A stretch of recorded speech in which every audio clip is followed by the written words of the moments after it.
They used to say the sound of the Boeing factory could be heard all the way from the shipyards, the steady hum of machines, the rhythm of rivets, and somewhere in between, the soft whisper of fabric being cut.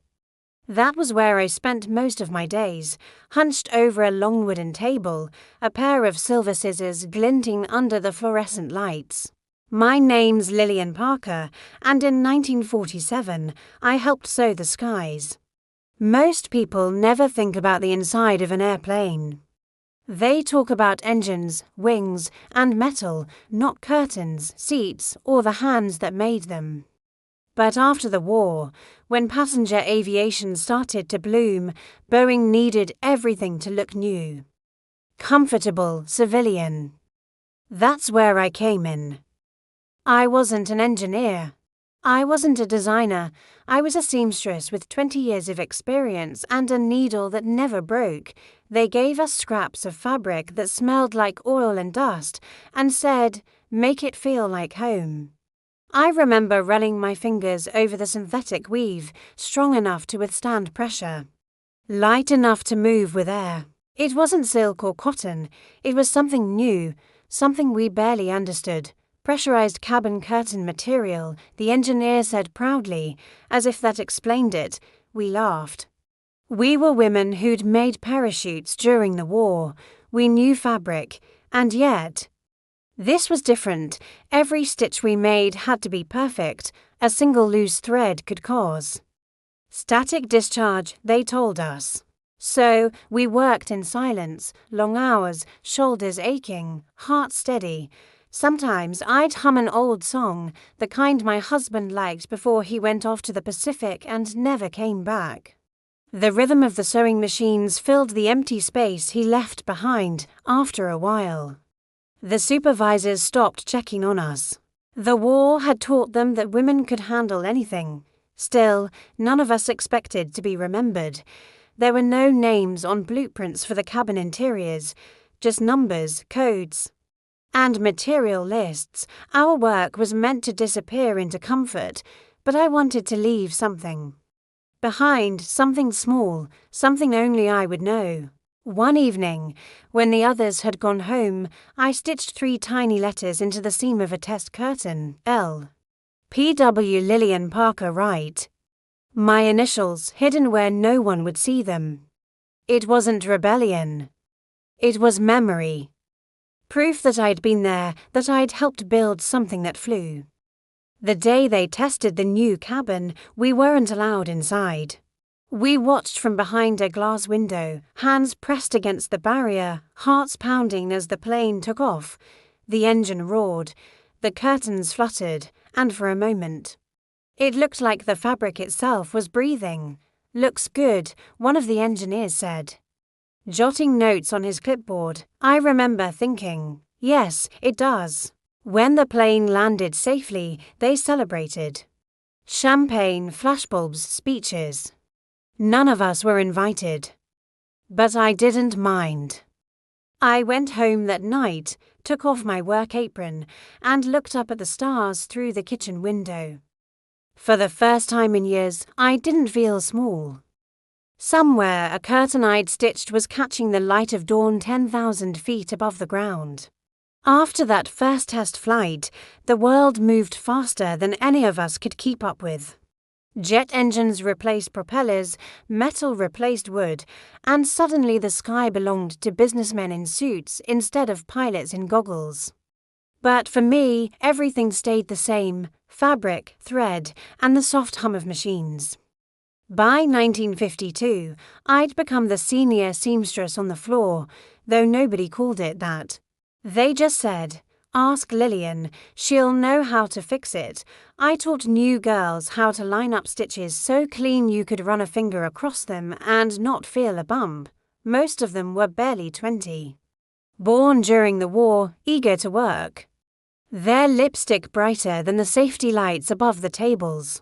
We were a strange little family, a dozen women who built comfort for men who'd never know our names. On lunch breaks, we'd sit near the loading bay, legs dangling, watching the engineers in their white shirts argue over diagrams they were always talking about.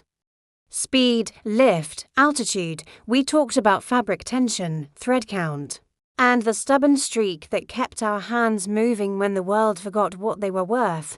Sometimes I'd see one of them glance our way, one of the young engineers, polite, curious, almost respectful. Once, a man named Richard asked if he could watch me work. I laughed. Told him sewing wasn't a spectator sport. But he stood there anyway, fascinated by something as simple as thread pulling through cloth. "You're the only one who doesn't flinch when the machine jumps," he said once. "I've lived through worse than a sewing machine," I told him. It was half a joke, half a truth. He didn't ask what I meant, but I think he knew. When the first pressurized cabins were unveiled, everyone marveled at the luxury. They talked about comfort, silence, elegance. No one mentioned the women who made sure the scenes wouldn't burst under 12 pounds of air pressure. We were invisible and yet essential. That invisibility began to weigh on me. I'd walk past newspaper stands with headlines celebrating engineers, test pilots, and company directors. I'd see their faces smiling up from glossy pages while my hands, red from thread and grease, packed sandwiches for another shift. Still, I went on. Because somewhere deep down, I believed that what we made mattered, even if no one ever said so aloud. Years passed, Richard got promoted, some girls got married and left, the factory floor changed, more machines, fewer people. They said automation was progress, I called it loneliness. The hum of metal arms cutting fabric didn't sound like creation anymore, it sounded like the end of something. One winter evening, a storm rolled in off Puget Sound, power flickered, then died. The emergency lights came on, dim and golden, and for the first time in years, the factory was quiet, no motors, no shouting. Just the soft breathing of women waiting for someone to tell them what to do. I took out my small sewing kit, the one I always kept in my apron, and started mending a tear in a sample curtain. The others gathered around, watching the needle dance in the faint light. No one spoke, no one needed to. We were all thinking the same thing: how fragile everything was, the machines, the factory. Even the sky we'd helped to build. When the power returned, the noise rushed back like a wave. But something inside me had shifted. That night, as I walked home through the rain, I realized that the work we did wasn't just about airplanes or passengers. It was about people like us, those who stitched their lives together one quiet thread at a time, unseen, uncelebrated, but unbreakable. I stopped by the corner cafe, the one with the fogged windows and weak coffee. There was a bulletin board near the door, full of faded notices: lost dog, room for rent, band seeking piano player. I pulled a scrap of paper from my pocket, the leftover label from a shipment of cloth, and wrote in pencil, "To the women who build. Comfort in the skies, you are seen." Then I pinned it to the board. The next day, someone had added another note beneath it. And never forgotten. The years that followed slipped by quietly, like thread through cloth. Factories changed hands, names, and faces. I stayed until they stopped needing hands like mine. They gave me a clock on my last day, brass, engraved, heavy, and a thin handshake from a man who'd never once been down to our floor. I went home, placed the clock on my kitchen counter, and listened to it tick against the silence. It wasn't retirement that frightened me, it was the quiet that followed. For nearly 30 years, the hum of machines had been the rhythm of my life. Without it, the days stretched out, long and pale. Still, I found ways to keep my hands busy. I mended clothes for neighbors, hemmed dresses for their daughters, sewed curtains for their kitchens. It wasn't airplanes anymore, but it was something. Sometimes I'd walk by the Boeing plant gates just to hear the distant echo of the world I used to belong to. I told myself I didn't miss it, but every time a plane crossed the sky, I couldn't help but look up and wonder if somewhere inside, a piece of my work was still holding strong. By the 1980s, the neighborhood had changed. The women I'd worked with were scattered, some gone, some living quietly like me. Every now and then I'd get a letter. Do you still sew? Do you remember the day the power went out, always short, but full of warmth? Like tiny stitches holding our stories together across the years. Then one morning, in the fall of 1983, I got a call from a man I didn't know, Mrs. Wright. Yes, this is Mark Ellis from the Museum of Flight. We're restoring one of the early passenger aircraft, a Stratocruiser from the late 1940s. There's something I think you should see. I almost hung up, thinking it was a mistake. But curiosity won. A week later, I stood inside the hangar, surrounded by the smell of metal polish and old dust. There it was, the same model of plane I'd once watched through factory glass nearly 4 decades ago. Mark led me inside. The cabin was stripped bare, panels removed, wires exposed.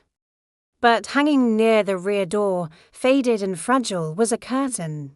The fabric had yellowed with time, but the stitches were still tight. We found this sewn into the seam, he said, pointing to the corner. 3 letters, LPW. Any idea who that might be?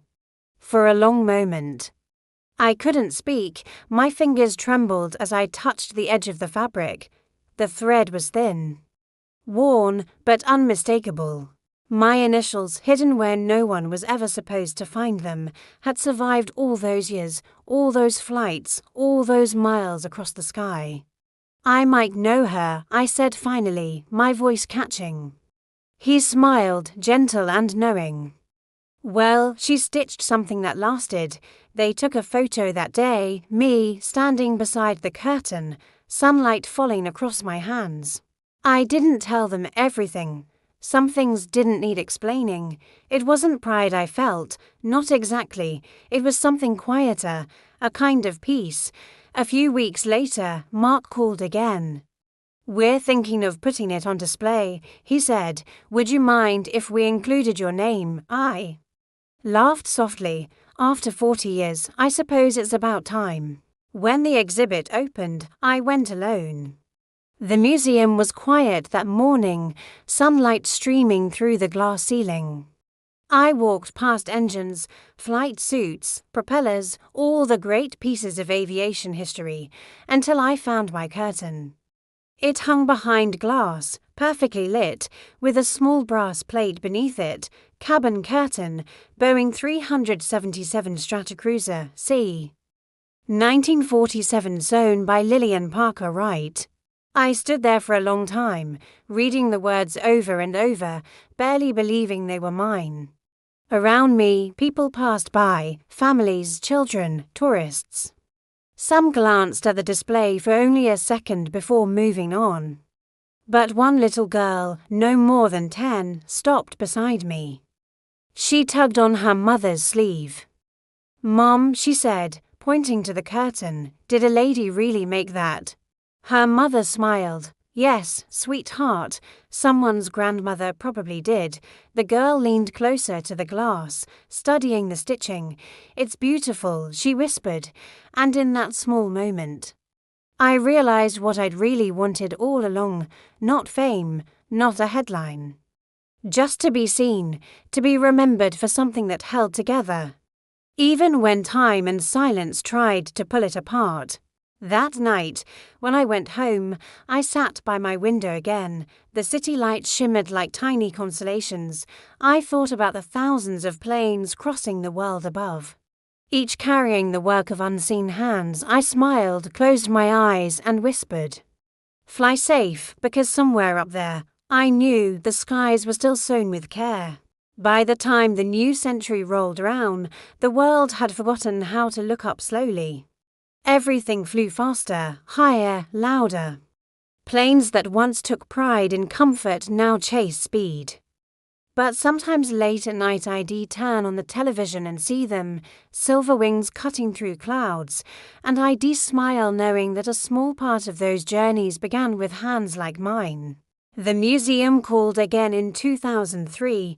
They said they were updating the exhibit, adding a section about the women who worked in aviation after the war, the invisible generation, they called us. They asked if I'd come speak at the dedication. I hesitated, my voice wasn't as strong anymore. And my hand shook when I tried to thread a needle. But something in me, maybe pride, maybe memory, told me to go. When I arrived, the hanger looked brighter than I remembered. The curtain still hung in its glass case, but now there were photographs of other women too, machinists, inspectors, welders, designers. Some faces I knew, others I didn't.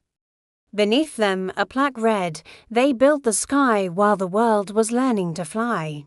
A young reporter approached me, notebook in hand, Mrs. Wright, what was it like, being part of that era? I smiled, taking a moment before answering. It wasn't about the era, I said softly. It was about doing something that lasted. Even if no one knew your name, she wrote that down carefully, as if it was something profound. But it wasn't. It was just the truth, one we all lived by. After the ceremony, I sat near the display while visitors passed through. A group of students stopped, pointing at the curtain, reading the plaque aloud. One girl, dark-haired, maybe 20, lingered. She carried a design notebook covered in sketches of aircraft interiors. I could tell by the way she traced the seams of the display glass that she saw more than fabric. She saw possibility. She turned to me shyly. "Did you really sew that?" I nodded. A long time ago, she smiled. "I'm studying aerospace design. My professors say materials are everything now, strength, weight, pressure tolerance. But when I look at this, I think it's also about people. About care." Her words caught me off guard, simple, but exactly right. "That's all it ever was," I said, "care." She thanked me, then hurried off to join her group. I sat there a while longer, watching as the light shifted through the skylight, falling across the curtain, for a moment. The gold thread in the seams seemed to glow, as if the fabric remembered every sunrise it had.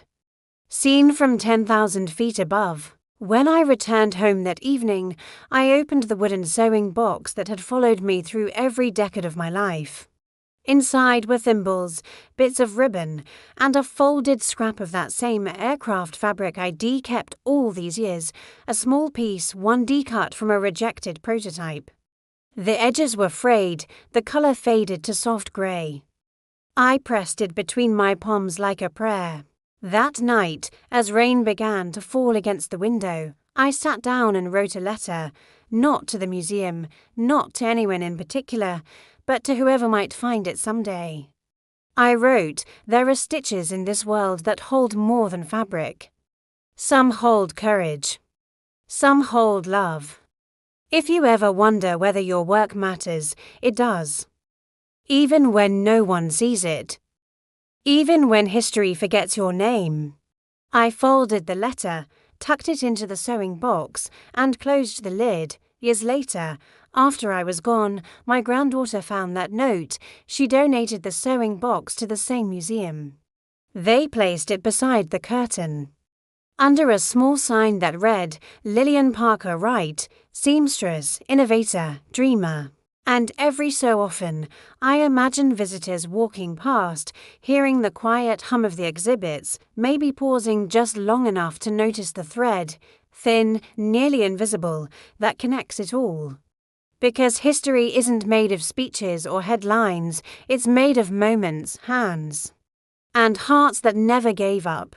And somewhere in the skies above, I like to think a single thread still holds firm, a reminder that care, once sewn into the fabric of the world, never truly fades. If this story touched your heart, take a moment to like the video and subscribe. Not every hero wears a uniform or stands in the spotlight. Some just leave quiet stitches in history that hold the world together. Join us again and keep these stories alive.